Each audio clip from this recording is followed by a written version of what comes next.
दिल में रहे ये कि किसके साथ प्रॉब्लम हो रही है।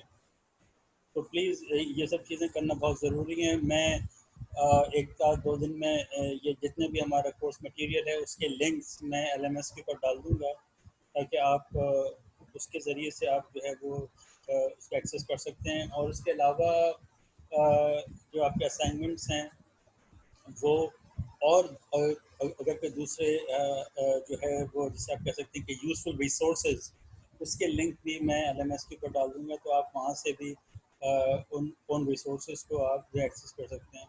बात सिमिलर होगी, आप अगर डायरेक्टली गूगल ड्राइव पे जाना चाहें, जो मैंने लिंक है वहाँ से भी जा सकते हैं, लेकिन मैं आपको इंकरेज करूँगा कि आप जो है LMS पे जाइए और आप उसको एक्सेस कीजिए, ताकि अगर ये देखिए यूनिवर्सिटी ने अभी अभी ये सिस्टम नया नया शुरू किया है, तो उसमें कई फॉल्ट्स हो सकते हैं, लेकिन ये फॉल्ट्स हमें उसी वक्त समझ में आएंगे कि जब हम इसको इस्तेमाल करेंगे, और आहिस्ता आहिस्ता ये जो फॉल्ट्स हैं वो जो है ख़त्म होते जाएंगे। कोई भी चीज़ एकदम परफेक्ट नहीं होती है, तो प्लीज़ इसको यूज़ करें, ताकि हम यूनिवर्सिटी को बता सकें कि यहाँ यहाँ यह गलती है, तो ये गलती दूर हो सके। और ये जैसे मैं बार बार कह चुका हूँ कि आपको लाजमी तौर पे जो LMS इस्तेमाल करना चाहिए, क्योंकि फ्यूचर में आपकी सारी कम्युनिकेशन जो है वो LMS के थ्रू होनी है। तो आप अपने जो रिकॉर्ड्स हैं या जो आपकी डिटेल्स उस पर लिखी हुई हैं वो प्लीज़ चेक करें, और उसमें कोई गलती हो तो वो आप अगेन covid19@fuu.edu पे आप भेजें, और साथ साथ मुझे भी जो है वो CC करें, ताकि ये सारी चीज़ें जो है वो इन लाइन रहें। ठीक है, तो ये तो एडमिनिस्ट्रेटिव पॉइंट ऑफ व्यू से था। सो ऑल राइट, सो कल रात को भी मैंने कुछ लेक्चर्स अपलोड किए हैं, अगर आप लोगों ने देखे हैं तो बहुत अच्छी बात है। और अगर आपके पास कोई पिछले जो हमारा यूनिट था उससे हवाले से कोई प्रॉब्लम है तो आप मुझे बताइए, हम वो एड्रेस करते हैं। ये जो यूनिट 5 है, इसमें आप देखिएगा कि कुछ टॉपिक जो है वो थोड़े से ज़्यादा कॉम्प्लिकेटेड होना शुरू हो रहे हैं, and you need to study very hard. और ख़ास तौर पे जो हमारा थर्ड लेक्चर है, जो मैंने अपने आप से अभी अपलोड नहीं किया, लेकिन जो मेरे लेक्चर नोट्स हैं उसके अंदर मौजूद है, उसमें इसकी जो हमारी एक और रेफरेंस बुक है टेलर, उसकी कुछ एग्जांपल्स मैंने ऐड की हैं। वो एग्जांपल बहुत इम्पॉर्टेंट हैं, इन अ सेंस कि वो आपको ये सिखाएंगी कि क्योंकि आप जो जनरलाइज कोऑर्डिनेट करते रहें, उसमें हम बात करते रहें, वो अक्सर ऐसा रहा है कि आपकी जनरलाइज कोऑर्डिनेट और जो हमारे पास वो हैं आई मीन पोलर कोऑर्डिनेट्स हैं या स्फेरिकल कोऑर्डिनेट्स हैं या सिलेंड्रिकल कोऑर्डिनेट्स हैं, उनमें कोई फ़र्क नहीं रहा। तो आपको महज ऐसा लग रहा है कि बस शायद हम इन्हीं कोऑर्डिनेट्स को जनरलाइज कोऑर्डिनेट कह देंगे, लेकिन आप उसमें एक आध बहुत अच्छी एग्जांपल है जिससे आपको ये अंदाज़ा होगा कि नहीं, ऐसा नहीं है, बल्कि जनरलाइज कोऑर्डिनेट हम अपनी आसानी के मुताबिक कोई भी कोऑर्डिनेट जो कि उस सिस्टम को कम्प्लीटली डिस्क्राइब कर रहे हों और वो टाइम के लिहाज से चेंज हो रहे हों, हम उनको जनरलाइज कोऑर्डिनेट के तौर पे लेंगे और उससे हम अपनी इक्वेशंस बनाएंगे। एक बात। दूसरी बात उसमें यह है कि एक आध ऐसी बहुत डिटेल में जो है वो एग्जांपल सॉल्व हुई हैं, और उन्होंने ये जो टॉपिक है स्मॉल ऑसिलेशंस का, वो बहुत ही खूबसूरती के साथ उन्होंने कवर किया। वहाँ से जो फिज़िक्स निकल रही है, मतलब आपको फिज़िक्स निकालने के जो तरीके पता चल रहे हैं वो बहुत इंपॉर्टेंट हैं। देखिए, फिज़िक्स और मैथमेटिक्स में मैंने पहले भी कहा था कि बहुत बड़ा फ़र्क है, वो ये है कि मैथमेटिशियन महज रिज़ल्ट निकाल देता है, रिगार्डलेस ऑफ कि वो जो आपके पास मैथमेटिकल रिलेशन आया है उसकी क्या फिजिकल सिग्निफिकेंस है।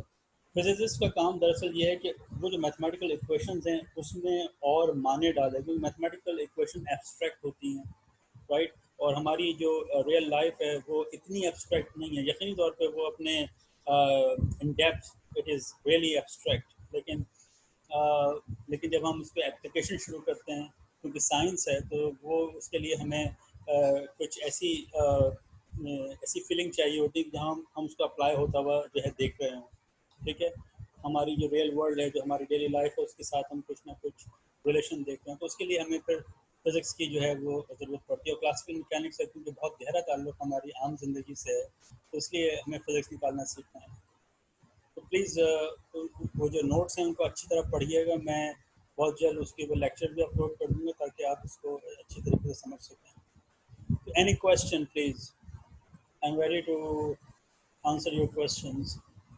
अगर कोई प्रीवियस टॉपिक के हवाले से है तो आप वो भी कर सकते हैं, और अगर रात को जो टॉपिक हमने शेयर किए हैं उस पर कोई सवाल है तो आप वो भी आप कर सकते हैं।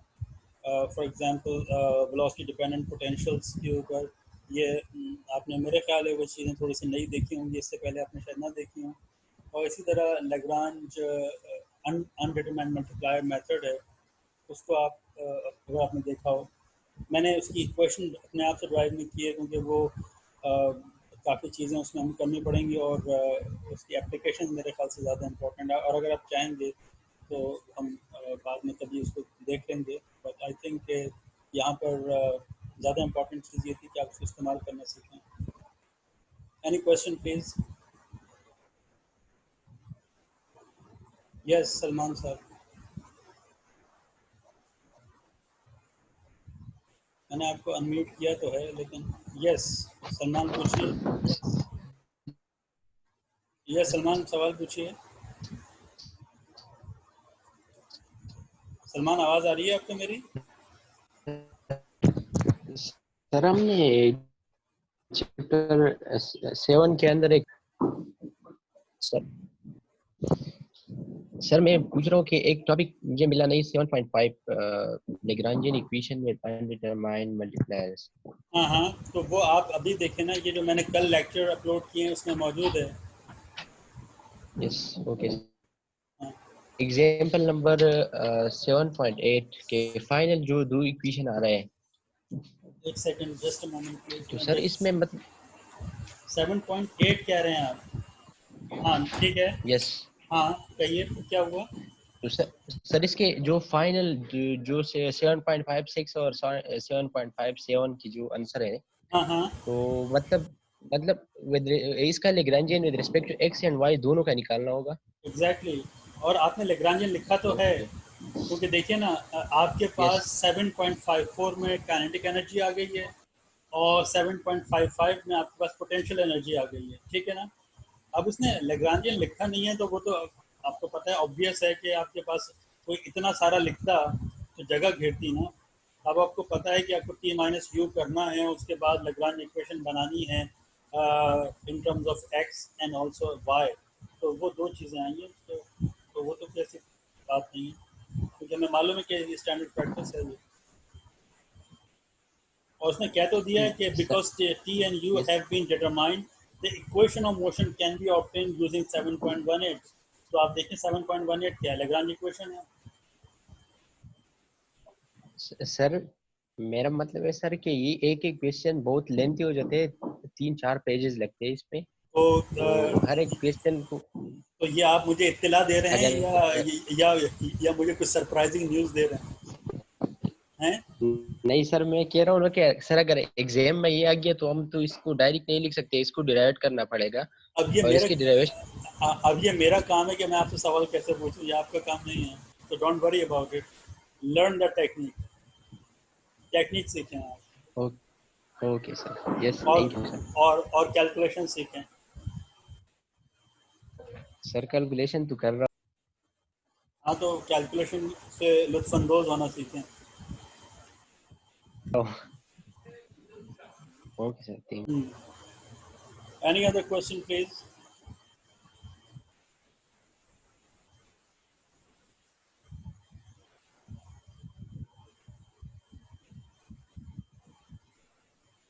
भाई सवाल कीजिए, ये आपका वक्त है, क्योंकि हम सर लोग। Yes please. सर कौन? ये हैमिल्टोनियन प्रिंसिपल में आपने जो है जो टेलर सीरीज लगाई है, हाँ हाँ। उसमें जो है उसमें जो है आपने पहले लैग्रांजियन जो लगाया है, उसको आपने कह दिया वो एक्स नॉट है, एफ ऑफ एक्स नॉट है। और जो दूसरी चीज आपने बताई है कि F dash of x not 1 factorial, और ओके, वो चीज सर समझ नहीं आई है कि कैसे उसको फॉर्मूले में पुट करिए। एक मिनट रुकिए, मैं ताकि इसको मैं अपने सामने रखूँ वो नोट्स को, बल्कि बेहतर है कि मैं आपसे वो नोट शेयर करूँ तो ज़्यादा अच्छा होगा। लेट मी ओपन देम, मेरे पास वो खुला हुआ है कि नहीं खुला हुआ। यूनिट 5 यूनिट 4 मैं खोल देता हूँ। प्लीज़ ज़रा सा बस वेट करें, मैं इसको खोल लूँ। आप लोगों तक मेरी आवाज़ आ रही है सही क्लियरली?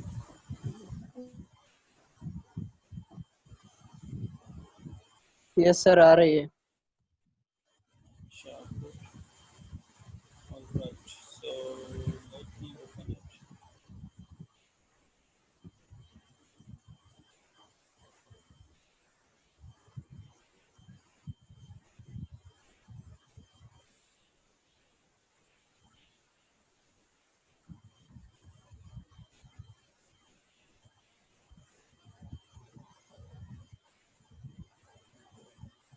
एक सेकंड के ये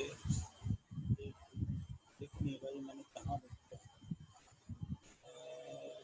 फाइव तो आ गया, कहाँ रख दिया?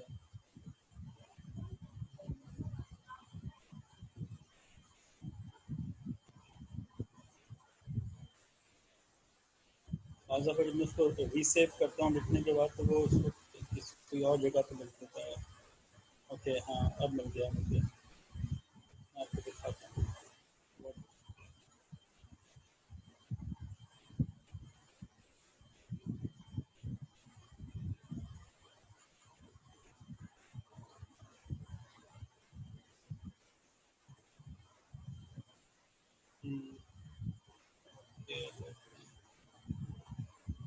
आपके साथ शेयर कर रहा हूँ स्क्रीन।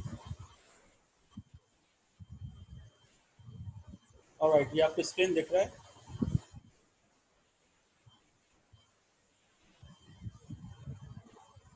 जी, आपको आवाज़ आ रही है मेरी? जिन्होंने सवाल किया था मुझसे।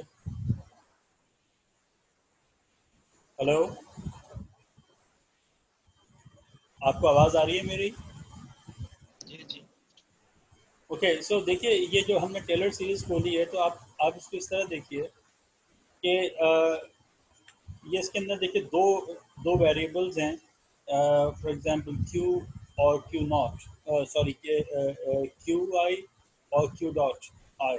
ठीक है, देखिए इसको हम लेट मी सी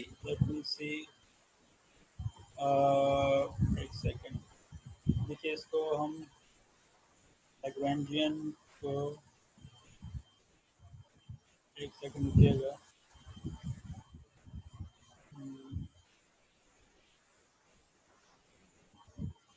ऑलराइट, सो ये डेल्टा क्यू आ गया और ये क्यू आई आ गया। ओके, देखिए आपको ये थोड़ा सा यहाँ से देखना पड़ेगा कि देखिए ये क्यू आई की जो जो मतलब डेफिनेशन है वो क्या है। क्यू आई की जो जो हमारे पास डेफिनेशन है वो बेसिकली क्यू आई बराबर है Q I as a function of T with no variation plus alpha times eta I. ठीक है, ये हमारे पास क्यू की जो है वो हमें डेफिनेशन है, और हम बुनियादी तौर पर इसके ऊपर यानी कि इसको वेरिएबल मानते हुए, एक तो ये है और दूसरा ये है हम इसका जो है वो अगर वो ले लें क्यू डॉट ले लें। ठीक है, तो ये दो हमारे पास इसके हमारे पास वो है इस इक्वेशन के अंदर वेरिएबल हैं, जिसके लिहाज से हमें जो है वो के अंदर वेरिएशन करनी है। तो ये जो फर्स्ट चीज़ आई है, ये आपके पास it is something like a knot, यानी कि आपने जो इसके अंदर कोई वेरिएशन नहीं की है। ये एच जो है वो एक्स नॉट के अंदर स्मॉल वेरिएशन है। ठीक है, सेकंड चीज़ जो है, देखिए क्योंकि हमारे पास यहाँ एक वेरिएबल नहीं है बल्कि दो वेरिएबल हैं, तो एच आया जो हमने स्मॉल वेरिएशन की है। ठीक है, एंड देन एफ प्राइम दरअसल क्या है, ये डेरिवेटिव है जो भी हमारे पास फंक्शन है विद रिस्पेक्ट टू द जो हमारे पास कोऑर्डिनेट है, कोऑर्डिनेट हमारे पास एक्स है फॉर एग्जाम्पल। तो ये एग्जैक्टली एच जो है वो स्मॉल वेरिएशन है। ठीक है, जो कि एच आ गई, और और एंड देन ये एफ प्राइम दरअसल partial L by partial Q I है। लेकिन जैसे मैंने आपसे कहा कि हमारे पास एक वेरिएशन नहीं, एक वेरिएबल नहीं है, एक से ज़्यादा है, मल्टी वेरिएबल फंक्शन है ये। तो फिर सेकंड हमारे पास जो आया है, आप ये समझे कि अगेन यहाँ पर ये एच ही है, लेकिन अब की तरह चूँकि हमारे पास वेरिएबल क्यू डॉट है, तो इसलिए अल्फ़ा ईटा डॉट आया है, ठीक है। और यहाँ partial L by partial Q dot, क्योंकि यहाँ पे डेरिवेटिव जो होगा वो उस वेरिएबल के लिहाज से होगा जो कि वेरिएबल के लिहाज से हम उसको एक्सपेंड कर रहे हैं। एंड देन हमारे पास अल्फा स्क्वायर टर्म्स होंगी दोनों के लिए, फॉर एग्जांपल क्यू आई के लिए भी और क्यू डॉट आई के लिए, ठीक है, एंड सो ऑन। फिर हम उसको एक्सपेंड कराते चले जाते हैं। In most of the cases in physics first order तक खोल लेना काफ़ी होता है। बहुत कम ऐसी सिचुएशन आती है कि हाँ हमें स्क्वायर टर्म्स या क्यूबिकल या फोर्थ टर्म पे जाना पड़ता है, but most of the time I mean this is enough. क्योंकि ये जो हम टेलर सीरीज कर रहे हैं, ये हम क्या कर रहे हैं कि हम सिस्टम को जो उसकी इक्विलिब्रियम पोजीशन है, यानी कि जो नॉट है, या समझ लीजिए जो उसका ओरिजिन है, राइट, या जो समझिए कि जहाँ पर सिस्टम की मिनिमम वैल्यू है, उससे ज़रा सा डिस्टर्ब करके देख रहे हैं और देख रहे हैं कि इसका बिहेवियर क्या है, ठीक है, ये मतलब है इसका। जी नाइला, आपको मेरी बात समझ में आई? Are you satisfied with my answer? Sir बीच में जो है थोड़ा डिस्कनेक्ट हो गया था, तो आवाज क्लियर नहीं आई। अच्छा ठीक है, मैं ये जो है लैग्रांजियन के बाद से जो आए ए न्यू आई और वाली चीज सर दोबारा से बता दीजिएगा। कौन से वाली चीज़ प्लीज बताइए मुझे, क्या कहा आपने, कौन सी चीज़ समझ में नहीं आई है? देखिए अल्फा आई हाँ, L upon Q Q i.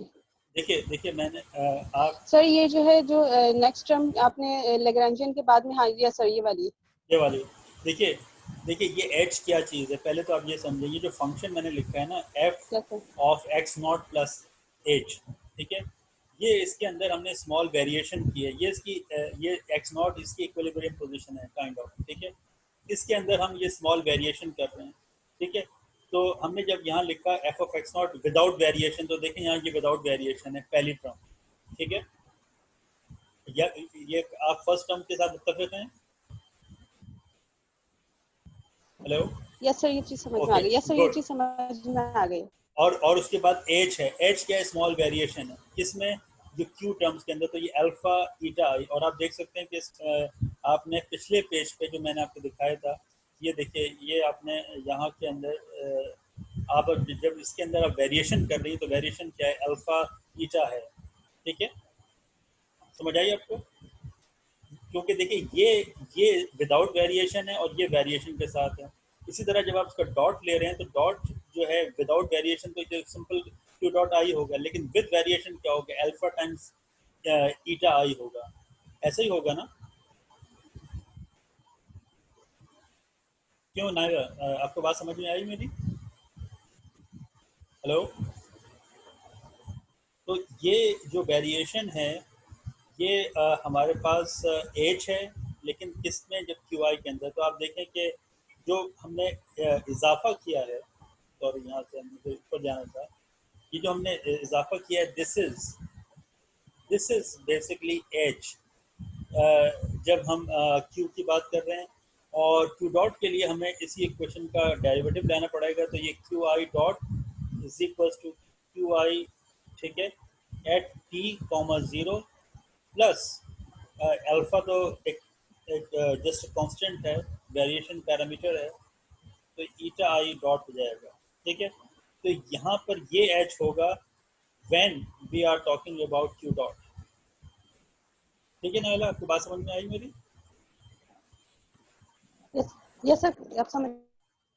ठीक है, तो ये नॉर्मली बल्कि आप ये कहिए कि फिजिक्स में अक्सर फर्स्ट ऑर्डर तक एक्सपेंड करा देना काफ़ी होता है, but sometimes we need more, but ये वो केसेस में से है, यूजुअल केसेस में से, जहाँ पे फर्स्ट ऑर्डर तक एक्सपेंड करा देना काफ़ी होता है।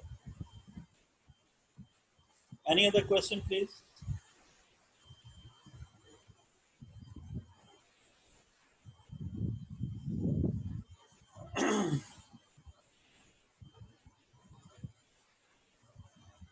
सिर्फ सवाल कर रहे हैं। देखिए आप सवाल नहीं कर रहे हैं इसका मतलब है कि आप पढ़ नहीं रहे हैं। देखिए याद रखें इम्तिहान देना है। सर और हाँ पूछिए। सर आवाज आ रही है? आवाज़ आ रही है सर बिल्कुल। 7.3 से थ्री प्रॉब्लम है ना सर, क्या जिस तरह से प्रोजेक्टाइल मोशन हम। सर 7.3? पूछूं? हाँ पूछिए। जी सर। हाँ सर जिस तरह से हम लोगों ने प्रोजेक्टाइल मोशन में कार्टेशियन कोऑर्डिनेट और पोलर कोऑर्डिनेट से मतलब काम किया है, तो सर कार्टेशियन कोऑर्डिनेट तो समझ में आ गया, उसकी जो रिजल्ट हमारे पास आई है x double dot is equal to 0 और हाँ y double dot is equal to -g। Cartesian coordinate तो समझ में आ गया, जो हम लोगों ने फर्स्ट ईयर में प्रोजेक्टाइल मोशन किया था उसके ही रिजल्ट आया है। बिल्कुल लेकिन ठीक ये है। पोलर कोऑर्डिनेट का जो रिजल्ट आया सर 7.24, ये हमें क्या बताने की कोशिश कर रहा है? क्या ये वही चीज आया जिससे पहले हम लोगों ने कार्टेशियन हाँ हाँ कोऑर्डिनेट में सॉल्व किया? देखिए ये बात हमने पहले भी नोट की थी। देखिए फिजिक्स जो है वो कोऑर्डिनेट सिस्टम पे तो डिपेंड नहीं करती ना, कि आप कार्टेशियन इस्तेमाल करें या पोलर करें या स्फेरिकल करें या सिलेंड्रिकल करें। हाँ ये ज़रूर होता है कि अगर आप प्रॉब्लम के लिहाज से एक प्रॉपर कोऑर्डिनेट सिस्टम जो कि उस सिस्टम के लिए ज़्यादा बेहतर हो वो इस्तेमाल करेंगे तो आपके लिए आपकी ज़िंदगी आसान हो जाएगी। मिसाल के तौर पे अगर आपको मैं एक बड़ी सी बॉल दे दूं और मैं आपसे कहूं कि इस बॉल का आप अगर फर्ज करें डायमीटर मालूम करें और वो मालूम करने के लिए मैं आपको जो मीटर स्केल होता है वो दे दूं, तो आपके लिए मालूम करना आसान होगा या कि मुश्किल होगा? आसान होगा सर। एक मीटर स्केल से बॉल का डायमीटर मालूम करना, मीटर स्केल से। हाँ are you sure? Metre scale देखा है कैसा होता है? हाँ मीटर स्केल का मतलब समझते हो?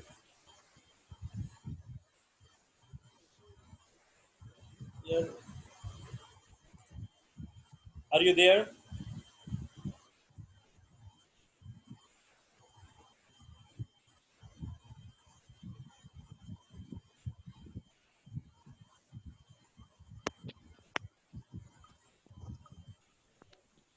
हेलो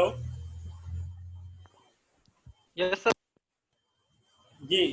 तो आपको बात समझ में आई मेरी? क्या एक मीटर स्केल देखा है, लकड़ी का बना हुआ होता है, रिजिड है, और उसके ज़रिए से आप एक बॉल का डायमीटर या रेडियस मालूम करने की कोशिश करेंगे तो कितना मुश्किल होगा। या आपको समझ में आता है कि आप एक बड़ी सी बॉल दे दी जाए तो उसका आप डायमीटर किस तरह मालूम करेंगे? हैं? आपको आवाज़ आ रही है मेरी या नहीं आ रही है? आई डोंट नो कि आपको आवाज़ आ रही है या क्या कर रहे हैं, मुझे नहीं मालूम। बहरहाल अगर आपके पास वो जो मीटर स्केल है उसके बजाय अगर आपके ये जो आम जो फीता होता है ये प्लास्टिक का या कपड़े का बना हुआ होता है वो आपके पास हो, तो वो अगर आप बॉल के गिर्द लपेट दें तो आपको पता है कि उसका सर्कमफेरेंस 2πr होगा। ठीक है, तो आप अगर उस जो भी रिजल्ट आए उसको आप अगर पाई से डिवाइड कर दें तो 2r होगा, जो कि डायमीटर के बराबर होगा। लेकिन इसमें बहुत बड़ा फ़र्क है। एक एक रिजिड आपके पास अगर स्केल होता, आप लेंथ तो उसके ज़रिए से मालूम कर सकते हैं, लेकिन बहुत मुश्किल होता है, एरर भी आते हैं। बहुत मुश्किल के बाद जाके आपको ज़रा ज़रा सा करके वो लेंथ मालूम करते, तब जाके आप आगे बढ़ते। उसके मुकाबले में अगर आपके पास जब ये फीता था जो कपड़े या प्लास्टिक का बना हुआ था, वो उसकी सिमेट्री के साथ साथ बॉल के सिमेट्री के साथ साथ जो है वो जो है आई मीन कर्ल कर गया या रैप कर गया उस बॉल के साथ, तो आपने बहुत आसानी के साथ उसका सर्कमफेरेंस मालूम कर लिया और उसके बाद आपने उसका डायमीटर मालूम कर लिया। तो ना प्रॉब्लम उस मीटर स्केल में थी और ना ही प्रॉब्लम कोई ख़ास बात वो जो हमारे पास वो जो फीता था उसमें थी। बात ये थी कि फीता उसके लिए ज़्यादा अप्रोप्रिएट था। आपने ज़्यादा आसानी के साथ मालूम कर लिया, जबकि लेंथ आप उसके ज़रिए से दोनों के ज़रिए से लेंथ मालूम कर रहे हैं। एग्जैक्टली ये चीज़ यहाँ पर भी है कि आप कार्टेशियन कोऑर्डिनेट सिस्टम से भी आप फिजिक्स कर रहे हैं और वो इक्वलेंट होगी उसी फिजिक्स के जो कि आप फॉर एग्जांपल पोलर कोऑर्डिनेट्स के साथ कर रहे हैं। लेकिन चूँकि सिचुएशन यहाँ पे इस तरह की है कि यहाँ पर आप अगर पोलर कोऑर्डिनेट इस्तेमाल कर रहे हैं तो आपकी इक्वेशन ज़्यादा मुश्किल हो रही हैं। You are facing more problem and that's it. तो आप अगर इन्हीं इक्वेशंस को जो कि पोलर कोऑर्डिनेट्स के साथ आई हैं, अगर आप उन्हें केयरफुली सॉल्व करना शुरू करें, जो कि यकीनी तौर पे आपको काफ़ी ज़्यादा मेहनत करनी पड़ेगी, you will be ending up at the same physics, ठीक है, but after doing a lot of work. तो चूंकि आप नॉर्मली पोलर कोऑर्डिनेट्स के साथ इस सिचुएशन में डील नहीं करते, तो यहाँ पे आपको प्रॉब्लम पेश आ रही है। फिजिक्स सेम है, बज़ाहिर आपको ये ऐसा लग रहा है कि इक्वेशन बहुत डिफरेंट है, लेकिन आप जब इन्हें सॉल्व करना शुरू करेंगे तो at the end of the day, with some assumption, you will be ending up at the same result. Physics doesn't depend on the coordinate system at all. जी, और कोई सवाल कोई करना चाह रहा था? सर जी सलमान साहब पूछिए। सर हाँ सर हमने एग्जांपल नंबर 7.7 के अंदर सर जो लेग्रांजियन निकाला, हाँ मतलब इसमें आर कांस्टेंट है सर, लेकिन सर लेग्रांजियन अप्लाई करने से पहले हम इसको मतलब कांस्टेंट नहीं मानते, इसके बाद हम इसको कांस्टेंट मान लेते, सर इसका कंसेप्ट क्या है? देखो, इसका कॉन्सेप्ट बहुत सिंपल है कि अगर आपने एट द बिगिनिंग ही इसको अगर आपने कांस्टेंट ले लिया, तो फिर तो आपको डायनामिक्स नहीं कर सकते। तरीका ये होता है कि आप पहले उसकी सारी जर्नल इक्वेशंस निकालें, क्योंकि आप जब कंडीशन पुट करते हैं, कंडीशन आप हमेशा जर्नल इक्वेशंस के अंदर पुट करते हैं, ना कि पर्टिकुलर। अब आप जब उसको शुरू कर रहे हैं, आपने शुरू में उसको कांस्टेंट ले लिया, तो फिर तो आप आगे कुछ भी नहीं कर सकते, ठीक है ना। तो इसका हमेशा तरीका ये होता है, जब भी फिजिक्स में हमारे पास इस तरह की कांस्टेंट कंडीशंस आती हैं, हम हमेशा पहले उसको जनरली सॉल्व करते हैं। जब वो उसकी जनरल इक्वेशन आ जाती है, तो फिर उसके अंदर हम कंडीशन पुट करते हैं, ये नहीं करते कि शुरू में पुट कर देंगे। तो ये आप एक जनरल प्रिंसिपल याद रखें कि जब कभी भी आपका वास्ता इस तरह की सिचुएशन से पड़े, तो आप इस तरह की कंडीशंस को इनिशियली पुट मत करें, पहले उसको सॉल्व करें, एक फॉर्म बनाएं, और फिर आप देखें कि जो कंडीशन आपको दी गई है, वो कंडीशन आप उन इक्वेशंस के अंदर पुट करेंगे। अदरवाइज आप यकीनी तौर पर गलती कर जाएंगे। Yes sir. हाँ, और any other question please?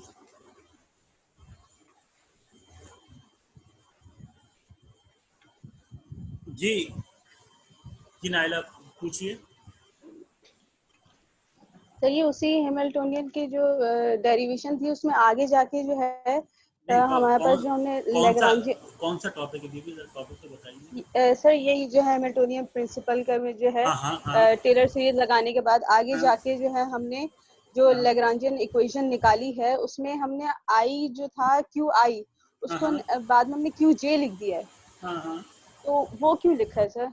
I convert जे में कैसे, क्या मतलब, ये चीज समझ नहीं आई। अच्छा सवाल है। लेट मी सी कि ये इन्होंने क्या किया है। मैं कुछ जरा देखता हूँ, मुझे भी एकदम याद नहीं आ रहा। मैं जरा एक दफ़ा क्वेश्चंस देख लूँ तो समझ में आएगा।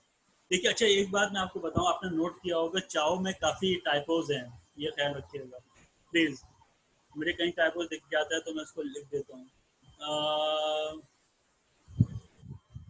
नहीं, ये कोई फ़र्क नहीं है, ये बस इन्होंने एक वेरिएबल है। तो देखिए यहाँ पर आई और जे की डेफिनेशन आप देखें ना, बराबर है, इट्स सेम। आप इसको, क्योंकि देखिए अगेन आप इसको एम की सूरत में लिख दें, पी की सूरत में लिख दें, बेहतर होता है ये इसको आई ही रहने देते हैं। अच्छा, हाँ सही है। हाँ, तो चेंज करने की सर जरूरत नहीं है आई को जे में? नो नथिंग, नो नीड, क्योंकि सारी कैलकुलेशन आपने आई पे की है, तो फिर क्या ज़रूरत है।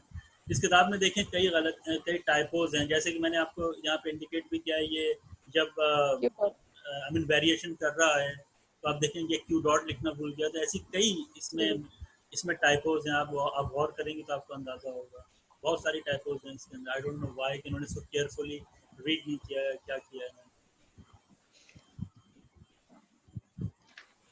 अच्छा सवाल है, आप उसको बारीक बीनी से पढ़ रही हैं, मुझे खुशी हुई।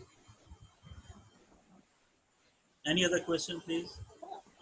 अच्छा सर, इसी में ही जो है फिर आगे जाके जो है ये क्यू आई जो है वो क्यू जे में आपने लिखा है। कहाँ पे? जो हमारे पास काइनेटिक एनर्जी है वो क्यू आई में पहले जी लिखी है, फिर जी आप ये क्यू देखिए जे ना। लिखिए। हाँ, ये देखिए, ये बार बार इसको बिला वजह चेंज कर रहा है। मैं नहीं समझता ये इसको करना चाहिए, आई डोंट थिंक सो। देखिए ना, यहाँ पे सम कर रहा है j equals to 1 to n, फिर इसने इसको उसकी फॉर्म में लिख दिया। मेरे ख्याल से कोई इसकी ज़रूरत नहीं है, क्योंकि आप देखिए नीचे वाली इक्वेशन में इसने फिर q के साथ i लगा दिया है। ये बिला वजह कंफ्यूज करने वाली बात है। अच्छा आप ये देखिए, ये 420 में 4.20 में आप देखिए अगेन ये कैपिटल स्मॉल आई था, कैपिटल आई लिख दिया, और वही 1 to yes n sir. 1 to n जा रहा है। तो ये कोई फर्क नहीं है, ये बिला वजह इंडेक्स को चेंज करने वाली बात है, स्टूडेंट इससे कंफ्यूज होते हैं। और सर नीचे भी किन्होंने क्यू जे कर दिया है क्यू आई के बाद, हाँ नीचे वाले।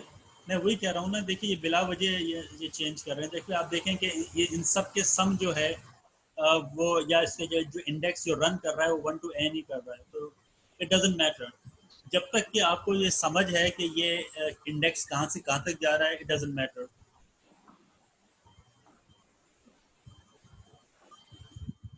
समझ आई आपको? Yes sir. हाँ, आई एम सॉरी कि ये इन्होंने बिला सर बिला बिला वजह आई और डॉट के चक्कर में फंसा रहे हैं आप। तमाम सर, जी जी फरमाइए। हर जगह पे जे लिख सकते हैं या लिख सकते हैं हर जगह पे। हर जगह पे नहीं, मतलब आप एक चीज़ को कंसिस्टेंटली इस्तेमाल करें, हर जगह पे नहीं, मतलब अच्छा आपको, सर। क्योंकि देखिए यहाँ पर आई और जे का एक ख़ास मतलब है। ये वो सारे वेरिएबल्स हैं जो कि इंडिपेंडेंट हैं, बस ये आपके दिमाग में रहे। क्योंकि यहाँ जो हम वेरिएबल इस्तेमाल कर रहे हैं ये बेसिकली प्रॉपर जनरलाइज कोऑर्डिनेट्स हैं। मतलब क्या कि जितने हमारे पास जनरलाइज कोऑर्डिनेट्स हैं उतने ही हमारे पास डिग्रीज ऑफ फ्रीडम है, ये ख्याल रखिएगा। यानी कि it is something like S है, ठीक है। यानी कि 3n में से हमने m कंस्ट्रेंट इक्वेशन माइनस की हुई है, तो ये सारे इंडिपेंडेंट कोऑर्डिनेट्स हैं, ये ख्याल रखिएगा।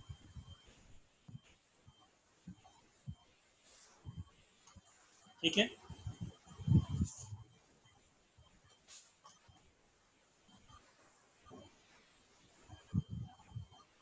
बात समझ में आ गई आपके?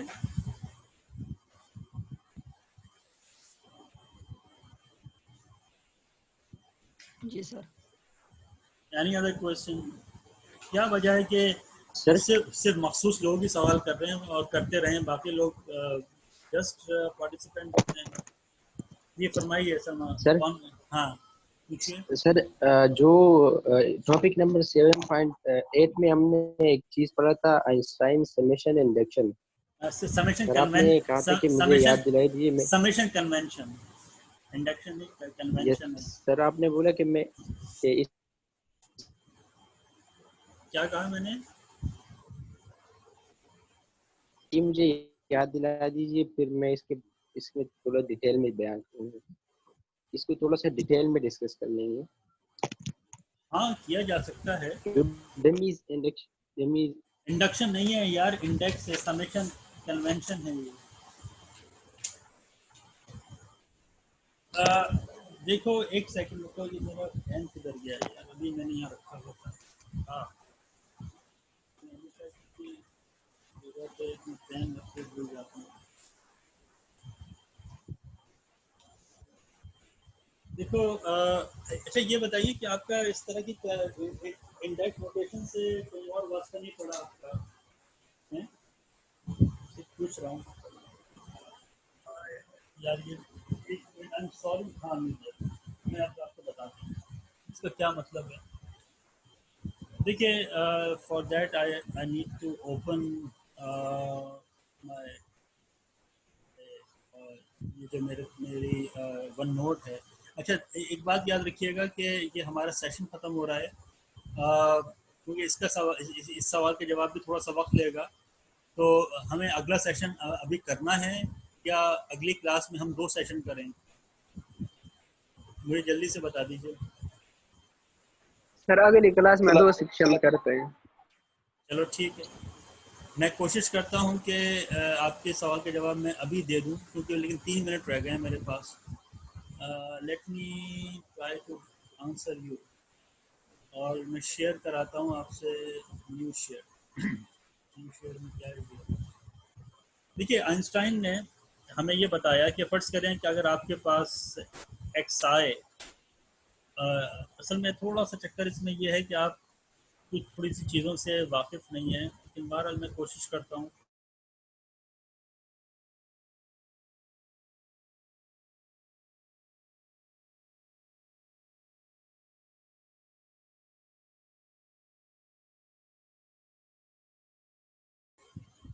ओके देखिए जो आइंस्टाइन समेशन कन्वेंशन है वो ये कहती है कि आपके पास xi इधर है और xi इधर है, ठीक है। हम नॉर्मली यहाँ पे जब सम करते हैं तो उसके ऊपर आई वगैरह के ऊपर हम कहते हैं कि सम कर दिया हमने, ठीक है। लेकिन आइंस्टाइन ने कहा कि जब जब भी हमारे पास कुछ इस तरह की चीज़ आएगी तो हम ये अंडरस्टूड होगा कि हम हर इंडेक्स के ऊपर सम कर रहे हैं, ठीक है। आप अभी इस कन्वेंशन से इतना वाकिफ नहीं है कि ये लोअर लिखने में और अपर लिखने में क्या फ़र्क है। अगर अगले साल आप लोगों ने जनरल रिलेटिविटी वगैरह मेरे साथ पढ़ना चाहिए तो शायद मैं आपको और क्लियरली बता सकूं, या पार्टिकल फिजिक्स पढ़ेंगे तो उसमें भी ये लोअर और जो अपर इंडेक्स होता है उसका फ़र्क होता है कि वेक्टर्स किस तरह के होते हैं, कॉन्ट्रावेरिएंट वेक्टर या जिसे हम कोवेरिएंट वेक्टर कहते हैं वो क्यों होते हैं, उनका नाम ऐसा क्यों है। भारत ये इस तरह का चक्कर होता है। तो देखिए जब भी हमारे पास ये सिचुएशन आती है तो उसका मतलब ये होता है कि यू हैव टू, अगर ये आई फर्स्ट करें 1, 2 और 3 तक रन कर रहा है, उसका मतलब ये होगा यू हैव टू अंडरस्टूड है कि आपको इस तरह ऐड करना है फॉर श्योर, ये मतलब है इसका। और अगर ये 4 तक जा रहा होगा तो आपको 4 तक जाना पड़ेगा। तो ये आप देखें यहाँ पर भी आई है और यहाँ पर भी आई है। These are called as dummy index, dummy index कहलाते हैं ये, ठीक है। और repeated index भी कहते हैं हम इन्हें, और repeated index। तो यहाँ ज़रूरी नहीं है यहाँ आई हो, it is equivalent if you write it for example m, or it is equal if you write for example jj or whatever। जब भी ये इंडेक्स और ये इंडेक्स सेम है इसका मतलब हमेशा यही होगा और कुछ नहीं होगा। हाँ, अगर फर्ज करें आपके पास यहाँ आई है और यहाँ जे है तो इट्स अ डिफरेंट थिंग, उनको फिर आपको डिफरेंट तरीके से खोलना पड़ेगा, फिर ये बराबर नहीं होंगे। मिसाल के तौर पे अगर कुछ ऐसी सिचुएशन हो जिसमें फर्ज करें आई भी 1, 2, 3 है